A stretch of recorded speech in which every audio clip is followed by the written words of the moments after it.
ओम शांति। प्यारे रूहानी भाई बहनों, आज 6 जनवरी 2026 के हम बाबा के अनमोल मधुर महावाक्य सुनेंगे। ओम शांति। तो चलिए कुछ पल के लिए अपने मन को, अपनी बुद्धि को सब तरफ से समेटकर प्यारे बाप दादा की याद में, उनकी मधुर स्मृतियों में स्थित हो जाएं। अनुभव करें कि बाबा की स्नेह भरी दृष्टि हम बच्चों पर पड़ रही है और हम उस प्यार में समा रहे हैं। आज बाबा हमें अपने और ब्रह्मा बाबा के अटूट कंबाइंड पार्ट की गहराई में ले जा रहे हैं। ये निश्चय का वो फाउंडेशन है, वो नींव है जिस पर हमारे सारे पुरुषार्थ की सुंदर इमारत खड़ी होती है। जी हाँ, बिल्कुल। और साथ ही साथ बाबा माया के बहुत ही सूक्ष्म वारों से भी हमें सावधान कर रहे हैं।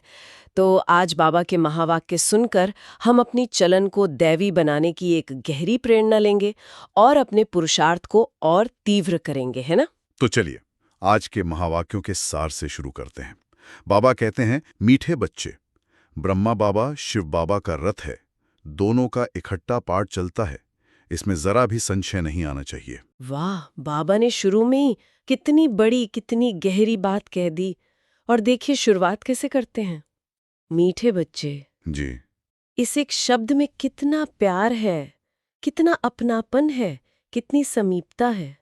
जैसे ही बाबा ये कहते हैं, सारी थकावट दूर हो जाती है। बिल्कुल।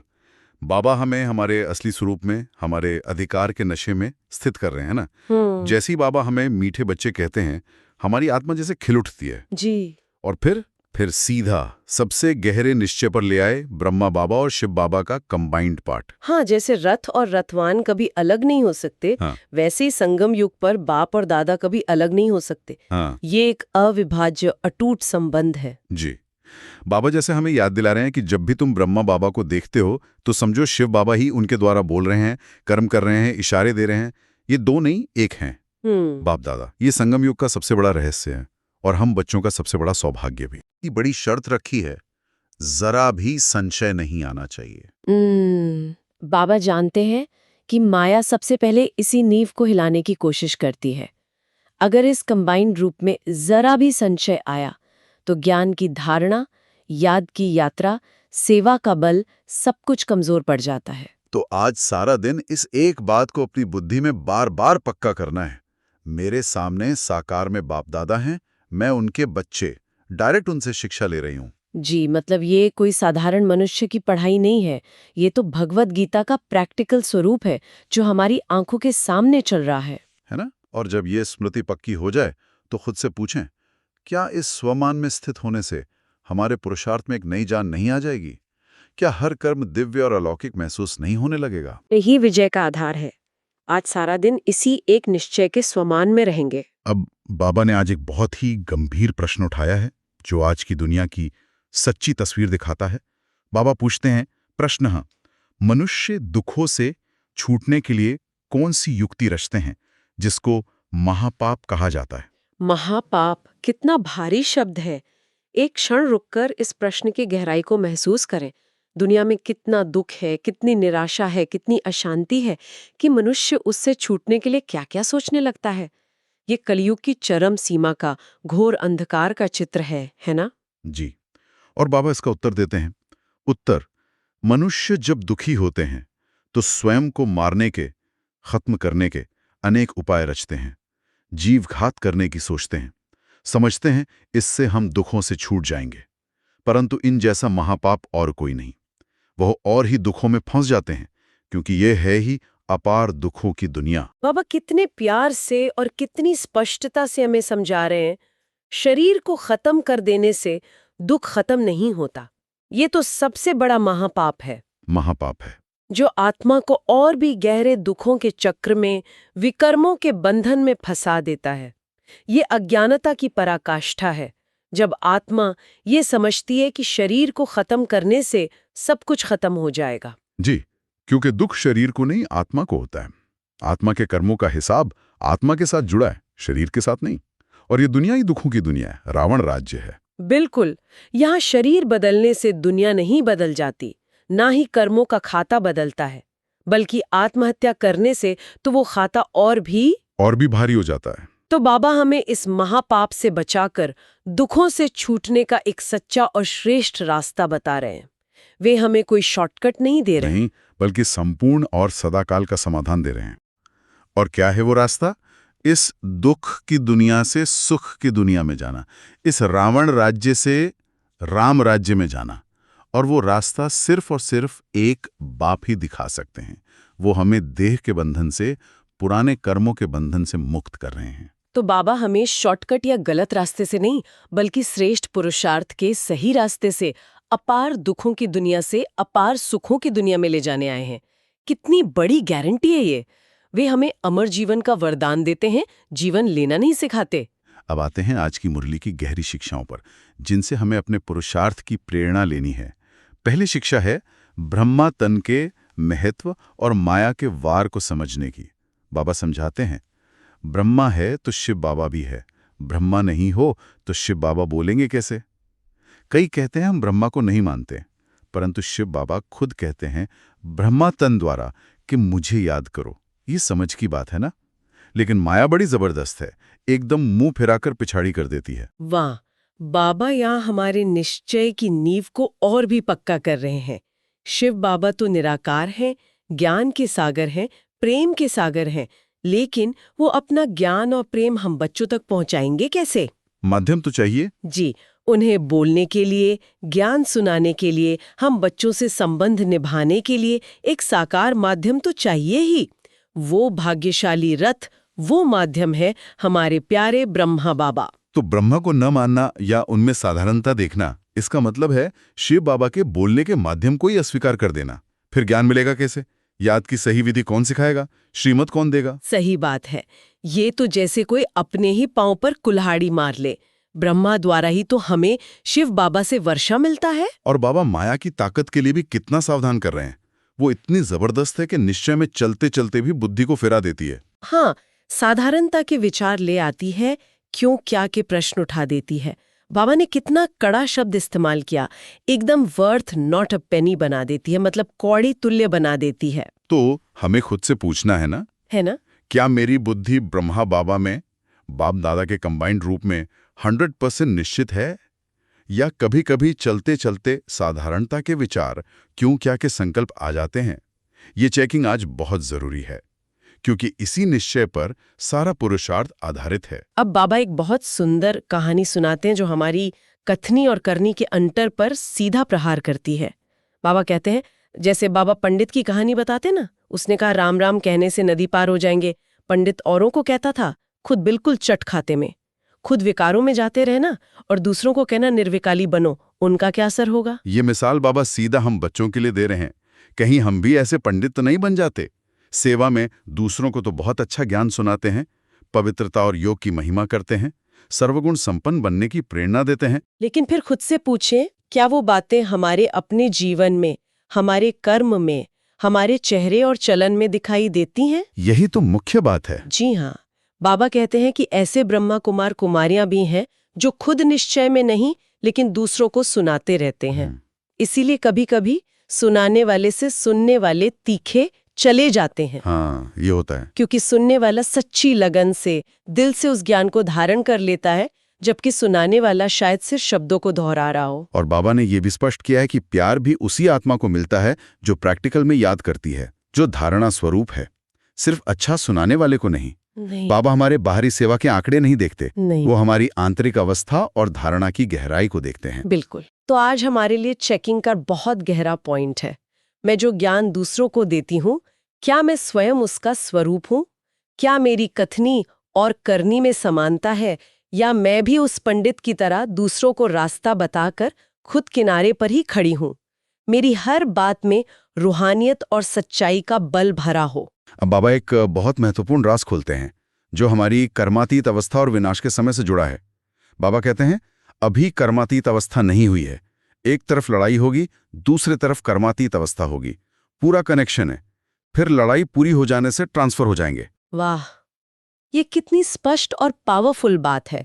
हम कई बार सोचते हैं कि हमारी कर्मातीत अवस्था कब होगी, कैसे होगी। बाबा आज सीधा सीधा बता रहे हैं कि हमारी पुरुषार्थ की पराकाष्ठा यानी कर्मातीत अवस्था और प्रकृति के परिवर्तन की पराकाष्ठा यानी विनाश का समय दोनों साथ साथ चलेंगे। जी, ये दोनों घटनाएं एक दूसरे से पूरी तरह से जुड़ी हुई हैं। इसका सीधा सीधा मतलब ये है कि हमें पुरुषार्थ में जरा भी ढीला नहीं होना है। जितना जितना हम योग बल से अपने विकर्मों का बोझ हल्का करते जाएंगे, अपने पुराने संस्कारों को दिव्य बनाते जाएंगे, उतना हमारी आत्मा में बल भरता जाएगा और हम कर्मातीत अवस्था के समीप पहुंचते जाएंगे। ये समय की प्रतीक्षा करने का नहीं, बल्कि तीव्र पुरुषार्थ करके समय को समीप लाने का समय है। सही कहा। जी, और ये अवस्था कोई अचानक एक दिन में नहीं आएगी। ये एक प्रक्रिया है, एक चढ़ाई है। जैसे जैसे विनाश की घड़ियां नजदीक आएंगी, विनाश के दृश्य सामने आएंगे, वैसे वैसे हमें अपने पुरुषार्थ की गति को भी तीव्र करना होगा। मतलब विनाश सामने खड़ा है और हमारा पुरुषार्थ भी अपनी चरम सीमा पर होना चाहिए। बिल्कुल। तो क्या हम इस गहरे कनेक्शन को अपनी बुद्धि में रखकर अपने पुरुषार्थ को तीव्र कर रहे हैं? क्या हमें विनाश का समय समीप अनुभव हो रहा है, या हम अभी भी छोटी छोटी दुनियावी बातों में, देहाभिमान की बातों में उलझे हुए हैं? ये बहुत गहरा आत्मचिंतन का विषय है। बाबा कहते हैं, तुम्हें तो देवी चलन बनानी है, देवताएं सर्वगुण संपन्न है ना, अब तुमको ऐसा बनना है। परंतु माया किसको भी छोड़ती नहीं है, छुई मुई बना देती है, एकदम मार डालती है। देह अभिमान आने से ही ऊपर से एकदम नीचे गिरते हैं। छुई मुई बना देती है। बाबा कितने प्यार से लेकिन कितनी गहरी बात कह रहे हैं। इसका मतलब है बहुत जल्दी बातों में आ जाना, छोटी छोटी बातों में हलचल में आना, बहुत सेंसिटिव हो जाना। हाँ, किसी ने कुछ कह दिया तो सारा दिन उसी संकल्प में रहना, मान अपमान में फंस जाना, ये दैवी चलन नहीं है ना? बिल्कुल नहीं। और इसका मूल कारण बाबा ने एक शब्द में बता दिया, देह अभिमान। जी, जैसे ही मैं आत्मा हूँ, ये भूलकर मैं ये शरीर हूँ, मैं ये पद वाली हूँ, मैं ये नाम वाला हूँ, मैं बहुत अच्छा हूँ, इस भान में आते हैं तो माया तुरंत पकड़ लेती है। देह अभिमान ही सारे विकारों का, हलचल का मुख्य दरवाजा है। बिल्कुल। बाबा कहते हैं गिरा और मरा। देह अभिमान में आना मतलब पुरुषार्थ की उड़ती कला से सीधा नीचे गिरना। एक सेकंड का देहभान भी हमारे जमा के खाते को खाली कर सकता है, हमारी खुशी और शांति को खत्म कर सकता है। तो हमें अपनी बहुत सूक्ष्म चेकिंग करनी है। क्या मेरी चलन दैवी है? क्या मेरे चेहरे से, मेरे व्यवहार से शीतलता और पवित्रता की अनुभूति होती है? क्या मैं छोटी छोटी बातों में हलचल में तो नहीं आ जाती? क्या मैं देह अभिमान के सूक्ष्म रूपों से, जैसे अपनी किसी विशेषता का अभिमान, अपनी सेवा का अभिमान, इनसे मुक्त हूं? और आज की अंतिम मुख्य शिक्षा में बाबा हमें दुनिया की पुकार का राज बताते हैं। बाबा कहते हैं, ये थोड़े ही समझते हैं कि हम महाकाल को बुलाते हैं कि हमको इस छीछी दुनिया से घर ले चलो। शांति तो है परम धाम में, परंतु इस दुनिया में शांति कैसे हो जब तक इतने ढेर मनुष्य हैं? सतयुग में सुख शांति थी। दुनिया शांति मांग रही है, शांति के लिए सम्मेलन कर रही है, लेकिन उन्हें ये नहीं पता कि सच्ची शांति कहाँ और कैसे मिलेगी। वो इस पुरानी, पतित, दुखी दुनिया में ही शांति ढूंढ रहे हैं, जो कि असंभव है। हाँ, वो शांति के लिए कॉन्फ्रेंस करते हैं, लेकिन उनके अपने मन में ही अशांति और विकारों की आग लगी हुई है। जी, बाबा बिल्कुल स्पष्ट करते हैं कि सच्ची अविनाशी शांति तो शांति धाम में है, जो आत्मा का अपना घर है, और आत्मा का स्वधर्म ही शांति स्वरूप है। और इस दुनिया में सुख शांति तब थी और तब होगी जब एक धर्म, एक राज्य, एक मत होगी। जहां अनेक मत हैं, वहां शांति हो ही नहीं सकती। और उस एक आदि सनातन देवी देवता धर्म की स्थापना के लिए बाकी सब अनेक धर्मों का, जो अब जड़ीभूत हो चुके हैं, उनका विनाश जरूरी है। ये सुनकर दुनिया वाले घबरा सकते हैं, लेकिन ये ड्रामा का अटल नियम है। बिल्कुल। बाबा कहते हैं, हाहाकार के बाद ही फिर जय जयकार होगी। पहले विनाश, फिर स्थापना। जी। तो बाबा हमें हमारी विश्व परिवर्तक की भूमिका में स्थित कर रहे हैं। हम इस दुनिया के होकर भी इस दुनिया के नहीं हैं। हम बाबा के साथ नई दुनिया की स्थापना के निमित्त हैं। हमारी शांति की शक्ति ही विश्व में शांति लाएगी। हमें दुनिया की अशांति से प्रभावित नहीं होना है, बल्कि उन्हें शांति का दान देना है। तो आज के इन अनमोल महावाक्यों से धारणा के लिए मुख्य सार है। जी, पहला पॉइंट, बाबा कहते हैं, कभी भी छुई मुई नहीं बनना है, दैवी गुण धारण कर अपनी चलन सुधारनी है। इसका मतलब है हमें भावनात्मक रूप से बहुत बहुत मजबूत बनना है। छोटी छोटी बातों में दिल शिकस्त नहीं होना है। अपनी स्थिति का रिमोट कंट्रोल? अपने हाथ में रखना है, दूसरों के शब्दों या व्यवहार में नहीं। सहन शक्ति को अपना मुख्य शस्त्र बनाना है, सागर की तरह समा लेना है। और दैवी गुण जैसे सहनशीलता, नम्रता, धैर्य, मधुरता, ये हमारे अदृश्य कवच हैं। जब हम इन गुणों को धारण करते हैं तो हमारी चलन स्वतः ही सुधर जाती है, देवीय बन जाती है। सही बात है। फिर हमें कहना नहीं पड़ेगा, हमारे कर्म, हमारा चेहरा, हमारी आंखें बोलेंगी। और धारणा के लिए दूसरा पॉइंट है, बाप का प्यार पाने के लिए सेवा करनी है, लेकिन जो दूसरों को सुनाते वो स्वयं धारण करना है। कर्मातीत अवस्था में जाने का पूरा पूरा पुरुषार्थ करना है। बाबा सेवा की प्रेरणा दे रहे हैं, लेकिन एक बहुत गहरी शर्त के साथ। हमारी सेवा का उद्देश्य दिखावा, नाम मान या प्रशंसा पाना नहीं होना चाहिए। नहीं, एकमात्र उद्देश्य हो बाबा का प्यार पाना, बाबा को राजी करना। और बाबा का प्यार तब मिलेगा जब हम धारणा मूर्त बनेंगे, जब हमारी कथनी और करनी एक होगी। जी, तो सेवा और स्वपुरुषार्थ का बहुत सुंदर बैलेंस रखना है। जो ज्ञान का पॉइंट आज किसी और को सुनाया, रात को सोने से पहले खुद से पूछें, क्या ये मुझ में है? क्या मैं इसका स्वरूप हूँ? क्या मैंने आज इस पर अमल किया? और हमारा लक्ष्य हमेशा ऊंचा रहना चाहिए, कर्मातीत अवस्था। इस अंतिम मंजिल को सामने रखकर ही हम पूरा पूरा पुरुषार्थ कर पाएंगे। फिर रास्ते में आने वाले छोटे मोटे विघ्नों में रुकेंगे नहीं, बल्कि उड़ती कला का अनुभव करते हुए आगे बढ़ते रहेंगे। आज बाबा हम बच्चों को बहुत प्यार से एक सुंदर वरदान दे रहे हैं। बाबा कहते हैं, साकार रूप में बाप दादा को सम्मुख अनुभव करने वाले कंबाइंड रूपधारी भव। वाह, कितना प्यारा, कितना श्रेष्ठ वरदान है। बाबा हमें सिर्फ बुद्धि से याद करने के लिए नहीं कह रहे हैं, बल्कि अपनी दिव्य चक्षुओं से देखने का, सम्मुख अनुभव करने का वरदान दे रहे हैं। ये याद की सबसे ऊंची स्टेज है ना? जी, जहां याद सहज और निरंतर हो जाती है। बाबा इस वरदान को और स्पष्ट करते हैं, जो ऐसे कंबाइंड रूप में रहते हैं, उनके आगे बाप दादा साकार में सर्व संबंधों से सामने होते हैं। अभी दिन प्रतिदिन और भी अनुभव करेंगे कि जैसे बाप दादा सामने आए, हाथ पकड़ा, जैसे परछाई घूमती है, ऐसे बाप दादा आंखों से हट नहीं सकते। सदा सम्मुख की अनुभूति होगी। और इस सुंदर अनुभव को पाने की विधि भी बाबा ने बता दी है। बाबा कहते हैं, विधि है सिर्फ एक बाप, दूसरा न कोई। यह पाठ पक्का हो, है ना? जब हमारी बुद्धि में केवल एक प्यारे बाबा की याद होगी, कोई और व्यक्ति, वस्तु, वैभव या पुरानी दुनिया की कोई भी बात आकर्षित नहीं करेगी। जब हमारा मन और बुद्धि पूरी तरह से बाबा में समाये हुए होंगे, तब यह सम्मुख रहने का अनुभव बहुत सहज और स्वतः हो जाएगा। तो चलिए आज इस वरदान को अपने स्वरूप में लाएं। हर कर्म करते हुए अनुभव करें कि बाप दादा मेरे साथ हैं, मेरे सामने हैं, मेरा हाथ पकड़कर मुझे चला रहे हैं। यह अनुभव हमें हर विकर्म से सेफ रखेगा और हमारे हर कर्म को दिव्य और सफल बना देगा। आज का स्लोगन भी बहुत शक्तिशाली है। बाबा कहते हैं, माया जीत, प्रकृति जीत बनने वाली श्रेष्ठ आत्मा ही स्वकल्याणी व विश्व कल्याणी है। बहुत ही गहरा स्लोगन है। बाबा इसमें कल्याण का आधार बता रहे हैं। अगर हमें अपना कल्याण करना है या विश्व का कल्याण करना है, तो उसकी पहली और अनिवार्य शर्त है माया जीत और प्रकृति जीत बनना। जी, माया जीत मतलब मन के व्यर्थ संकल्पों पर, पुराने संस्कारों पर, 5 विकारों के सूक्ष्म अंशों पर भी पूरी तरह से जीत। और प्रकृति जीत मतलब अपनी कर्मेंद्रियों पर पूरा कंट्रोल, पूरा स्वराज्य। हाँ, हमारी कर्मेंद्रियां हमें धोखा ना दें, बल्कि हमारे आदेश पर श्रेष्ठ कर्म ही करें। जब इन दोनों पर हमारी विजय होती है, तभी हमारी आत्मा इतनी श्रेष्ठ, इतनी शक्तिशाली बनती है कि वो कल्याण का महान कार्य कर सकती है। बिल्कुल, एक कमजोर आत्मा जो खुद ही माया से और अपनी कर्मेंद्रियों से लड़ रही हो, वो दूसरों का कल्याण कैसे कर सकती है? पहले स्व पर विजय, फिर विश्व पर विजय। तो आज ट्रैफिक कंट्रोल के समय इस स्लोगन को याद करें। जब भी कोई व्यर्थ संकल्प आए, तो तुरंत इस स्विच को ऑन करें।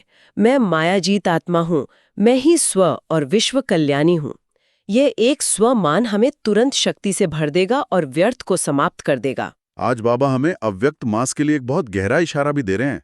बाबा कहते हैं, इस अव्यक्त मास में बंधन मुक्त रहे, जीवन मुक्त स्थिति का अनुभव करो। जीवन मुक्त, वाह, ये कितनी ऊंची अवस्था है। इस दुनिया में जीते जी सारे बंधनों से मुक्त।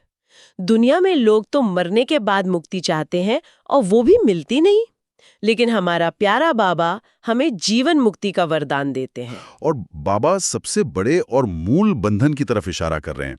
सब बंधनों में पहला एक बंधन है देह भान का बंधन, उससे मुक्त बनो। देह नहीं तो दूसरे बंधन स्वतः ही खत्म हो जाएंगे। जी, कितनी गहरी बात है। सारे बंधन, चाहे वो संबंधों के हों, पदार्थों के हों, पुराने संस्कारों के हों, मान शान के हों, उन सब की जड़ एक ही है, देह भान। हाँ, जब मैं खुद को ये शरीर समझता हूँ तभी दूसरे बंधन पैदा होते हैं। जब मैं खुद को ज्योति बिंदु आत्मा अनुभव करता हूँ तो ये सारे बंधन रस्सी से धागे जैसे हल्के हो जाते हैं और टूट जाते हैं। बाबा ये भी कहते हैं कि जब आप जीवन मुक्त बनेंगे तो आपका प्रभाव, आपकी वाइब्रेशंस दूसरे बंधन वाली आत्माओं को भी बंधन मुक्त होने की शक्ति देगी। आपकी स्थिति एक वाइब्रेशन फैलाएगी, एक मिसाल बनेगी। तो ये सिर्फ हमारी व्यक्तिगत साधना नहीं है, ये साइलेंस की बहुत बड़ी विश्व सेवा है।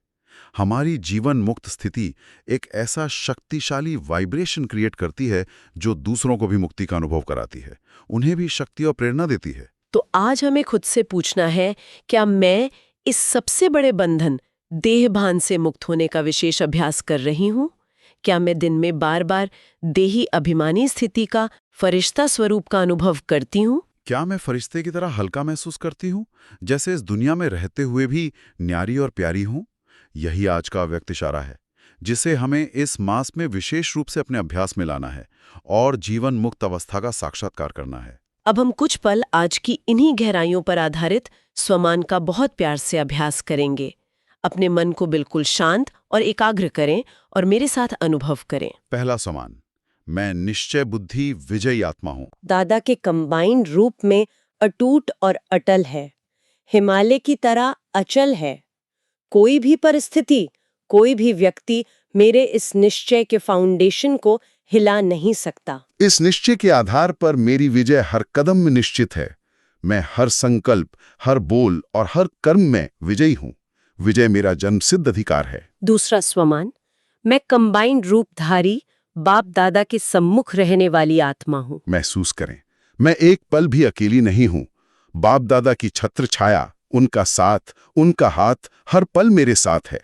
मैं उनकी परछाई की तरह हूँ, सदा उनके संग रहती हूँ। उनकी दिव्य उपस्थिति मुझे हर गलत कर्म से बचाती है और हर श्रेष्ठ कर्म की स्वतः प्रेरणा देती है। मैं उनके सम्मुख रहने के रूहानी नशे में रहती हूँ। तीसरा स्वमान, मैं दैवी चलन वाली सर्वगुण संपन्न आत्मा हूँ। मैं छुई मुई नहीं, मैं सहनशीलता की मूरत हूँ।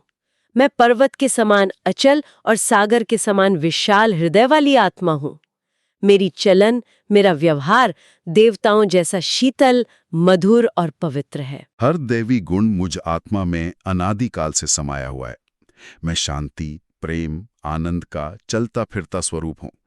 मेरे संपर्क में आने वाली हर आत्मा को देवी गुणों की शीतल अनुभूति होती है। चौथा स्वमान, मैं माया जीत, प्रकृति जीत, विश्व कल्याणी आत्मा हूँ। माया का कोई भी वार, चाहे कितना भी सूक्ष्म हो, मुझ पर असर नहीं कर सकता। मैं माया के हर स्वरूप को जान चुकी हूँ और उस पर विजयी हूँ। मेरी कर्मेंद्रियां मेरे शासन में है। मैं अपनी मालिक हूँ। मैं स्वराज्य अधिकारी आत्मा हूँ। इस स्वराज्य के आधार पर मैं विश्व कल्याण के महान कार्य की निमित्त हूँ। मेरी हर शुभ भावना, हर श्रेष्ठ कामना विश्व को शक्ति दे रही है और इस पुरानी दुनिया में परिवर्तन ला रही है। और पांचवा स्वमान, मैं जीवन मुक्त देहभान के बंधन से मुक्त फरिश्ता हूँ। मैं इस पुराने शरीर में रहते हुए भी इससे न्यारी हूँ। मैं एक प्रकाश का बिंदु, एक लाइट का फरिश्ता हूँ, बिल्कुल हल्का और पवित्र। मेरे पांव जैसे इस धरती पर नहीं है। कोई भी पुराना बंधन, कोई भी पुराना हिसाब किताब मुझे अपनी तरफ खींच नहीं सकता। मैं उड़ती कला का अनुभव कर रही हूँ, सदा मुक्त, सदा लाइट, सदा डबल लाइट। तो प्यारे रूहानी भाई बहनों, आज बाबा ने हमें निश्चय की गहरी नींव से लेकर पुरुषार्थ की ऊंची से ऊंची चोटियों तक की रूहानी यात्रा कराई। जी हाँ, बाप दादा के कंबाइंड रूप में अटूट विश्वास रखना, अपनी चलन को चेक करके उसे दैवी बनाना और देह के बंधन से मुक्त होकर जीवन मुक्त अवस्था का अनुभव करना, यही आज के पुरुषार्थ का सार है। बाबा के इस अनमोल प्यार और श्रेष्ठ मत को हर रोज अपने जीवन में गहराई से धारण करने के लिए आप इस चैनल को सब्सक्राइब कर सकते हैं, ताकि बाबा की अनमोल शिक्षाएं आप तक रोज पहुंचती रहें और आपका पुरुषार्थ तीव्र होता रहे। अच्छा, ओम शांति।